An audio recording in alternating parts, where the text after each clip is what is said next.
Hello दोस्तों, कैसे हैं आप लोग।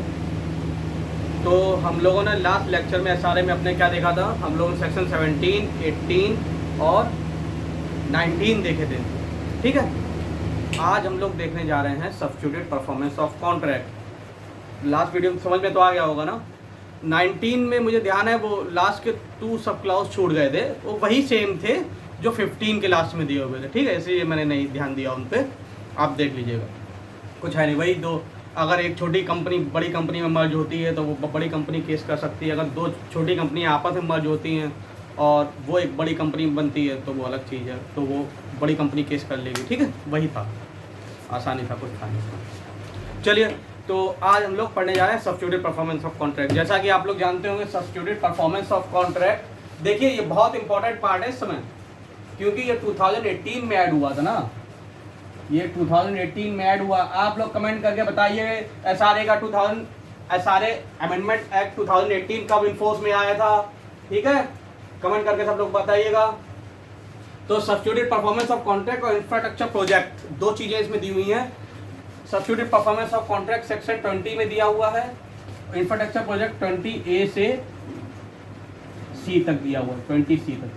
ठीक है, 20C तक। और शेड्यूल है, शेड्यूल तो एक ही हो ना उसमें, तो शेड्यूल में दिया हुआ है। ठीक है, इसके अलावा सेक्शन 41 में भी कहीं पर दिया हुआ है, HA है शायद, सेक्शन 41 में HA है। हाँ, चलिए, तो ये क्यों इंपॉर्टेंट है, क्योंकि ये 2018 अमेंडमेंट में आया था। उसके बाद से जितने भी पेपर हुए हैं कहीं पर भी, अगर उसमें एसआरए आता है तो उसमें यहाँ से एक ना एक क्वेश्चन जरूर पूछा गया है। ठीक है, तो इसमें से क्योंकि नए क्वेश्चन तैयार हो रहे हैं इस समय, भाई आपको मालूम होगा कोई भी पेपर होता है तो उसमें कम से कम 20% क्वेश्चन नए तैयार किए जाते हैं। ठीक है, 80% क्वेश्चन वही होते हैं जो पहले पूछे जा चुके होते हैं कहीं ना कहीं। ठीक है, किसी न किसी पेपर में 20% नए तैयार किए जाते हैं। तो इसीलिए इस समय ये नया पार्ट चल रहा है, इसीलिए इसमें से नए क्वेश्चन भी तैयार हो रहे हैं। उसके बाद से अमेंडमेंट के बाद से कोई भी पेपर, अगर कहीं भी किसी भी पेपर में, चाहे हिमाचल हुआ हो, चाहे वो कोई सा उत्तराखंड हुआ हो, उत्तराखंड में तो आता नहीं है सारे। ठीक है, कोई भी पेपर हुआ हो उसमें एसआरए में यहाँ से क्वेश्चन जरूर आते हैं। ठीक है, चलिए तो देखते हैं, बहुत ही आसान है, आराम से हो जाएगा। तो पहले सेक्शन 20 देखते हैं हम लोग। सेक्शन 20 में सब्स्टिट्यूटेड परफॉर्मेंस ऑफ कॉन्ट्रैक्ट दिया हुआ है। क्या है ये, 2018 में सब्स्टिट्यूट हुआ था। ठीक है, ये 2018 में सब्स्टिट्यूट हुआ था, इससे पहले सेक्शन 20 कुछ और था। तो क्या था इसमें 4 क्लाउज हैं। ठीक है, 4 क्लाउज हैं, चारों ही इंपॉर्टेंट है। पहला क्या बोलता है कि अगर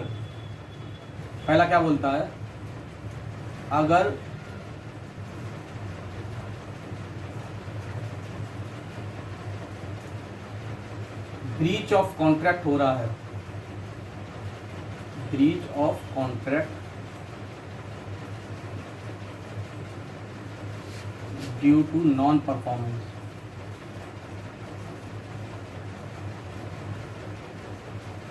अगर नॉन परफॉर्मेंस की वजह से कॉन्ट्रैक्ट ब्रीच हो रहा है या ब्रोकन हो रहा है, ठीक, ब्रोकन या ब्रीच हो रहा है contract due to non performance की वजह से अगर कॉन्ट्रैक्ट ब्रीच या ब्रोकन हो रहा है, तो जो पार्टी सफ़र कर रही है वो क्या कर सकता है, वो सब्स्टिट्यूटेड परफॉर्मेंस ऑफ कॉन्ट्रैक्ट करवा सकता है। Substituted performance of contract by third party. अभी हम लोग रीड भी मार लेंगे, पहले देख लेते हैं अंदर क्या, बाय थर्ड पार्टी और by his agent.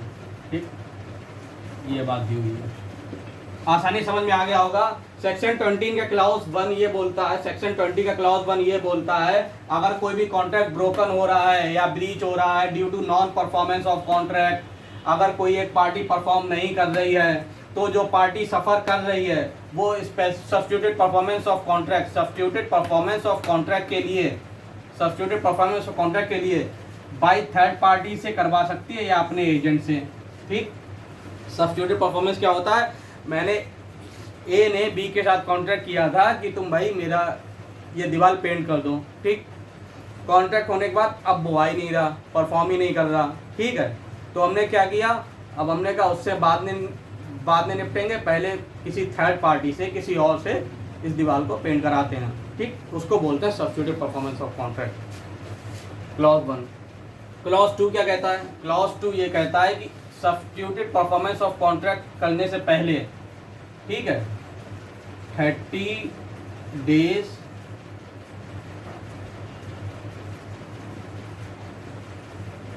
Written, 30 days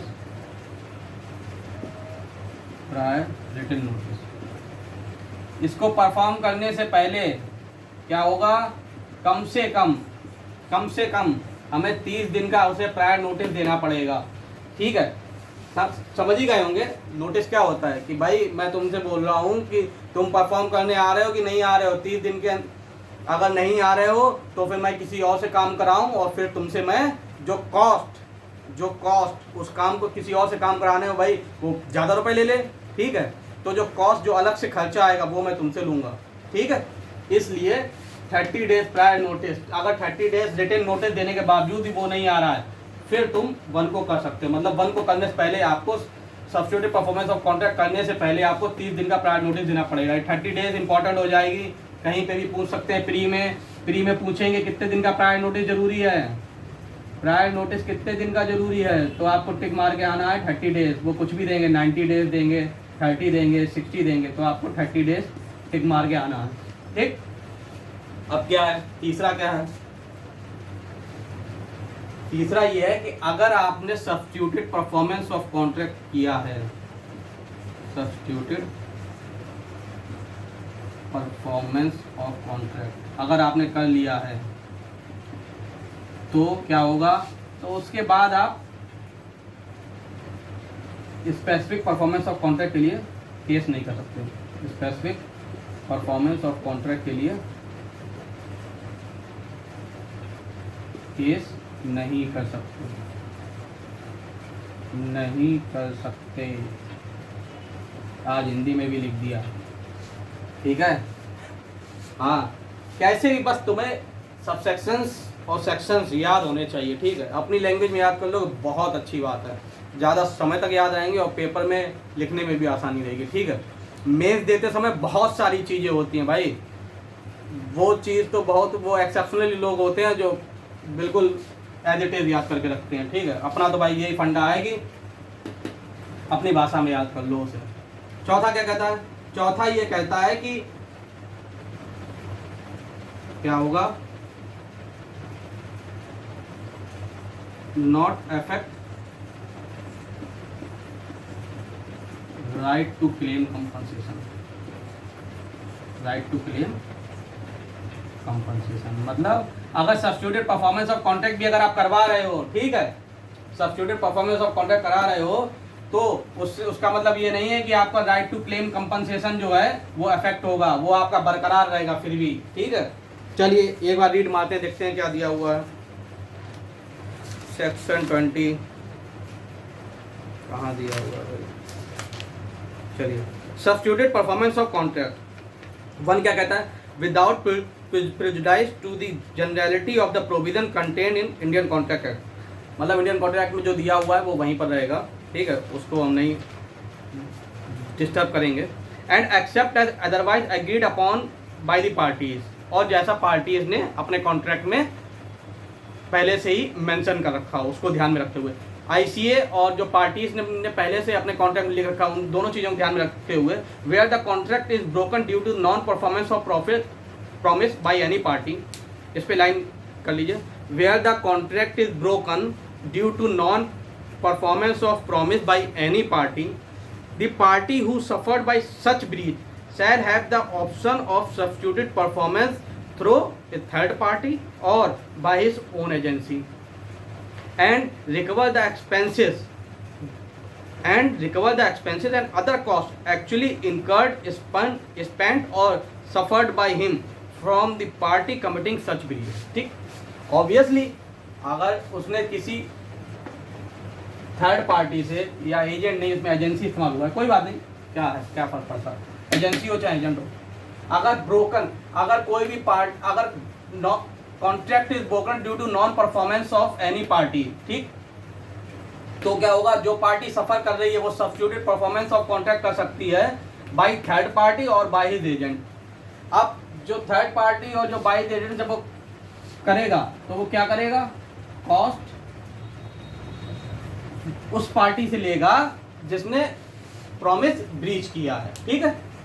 अब दूसरा क्या कहता है, no substituted performance of contract under subsection 1, मतलब आप सब्स्टिट्यूटेड परफॉर्मेंस ऑफ कॉन्ट्रैक्ट नहीं कर सकते सबसेक्शन 1 में, शैल बी अंडरटेकन अनलेस, जब तक the party who suffer such breach has given a notice in writing of not less than 30 days to the party in breach, ठीक है। 30 days पे line कर लीजिए, वेरी इंपॉर्टेंट है, कहीं ना कहीं जरूर पूछा जाएगा।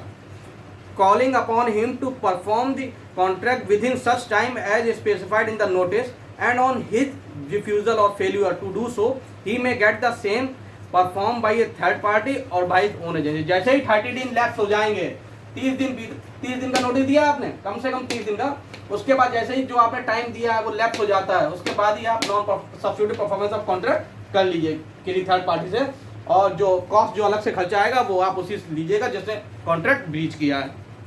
चलिए, provided that the party who suffer such breach shall not be entitled to recover expenses and costs under subsection 1 unless he has got the contract performed through a third party or by his own agency। बिल्कुल सही बात है, अगर वो किसी substitute से काम नहीं कराएगा किसी थर्ड पर्सन से, तो वो कॉस्ट कैसे ले लेगा, कॉस्ट नहीं ले सकता है कि नहीं। जब काम कराओगे तभी तो जानोगे कि भाई यार उससे मेरे 5,000 में बात हुई थी लेकिन मेरा खर्चा आया 5,500, तो 500 रुपये जिसने कॉन्ट्रैक्ट ब्रीच किया है वो देगा मुझे, ठीक।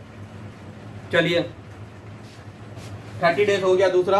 अब तीसरा देखते हैं, where the party suffering breach of contract has got the contract perform through a third party और by his own agency after giving notice under section 1 he shall not be entitled to claim relief of specific for performance against party in breach.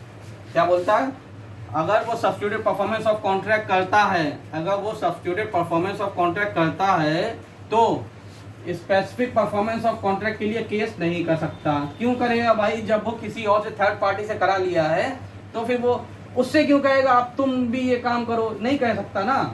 फिर भी इसमें direct में लिख दिया गया है कि फिर भी कि डाउट सारे क्लियर रहें, इसलिए वैसा ये लिखने की जरूरत भी नहीं थी, ऐसे अंडरस्टूड है भाई। जब किसी थर्ड पार्टी से काम करा लिया है तो दोबारा उससे क्यों कहेगा आओ तुम भी करो आगे, कोई वो नहीं है ना। चलिए, चौथा क्या कहता है, Nothing in this section shall prevent the party who has suffered breach of contract from claiming compensation from the party in breach, ठीक है।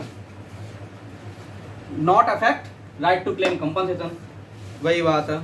चलिए, अब आ जाते हैं हम लोग 20A, ये तो बहुत ही इंपॉर्टेंट है। 20A क्या है, इंफ्रास्ट्रक्चर प्रोजेक्ट।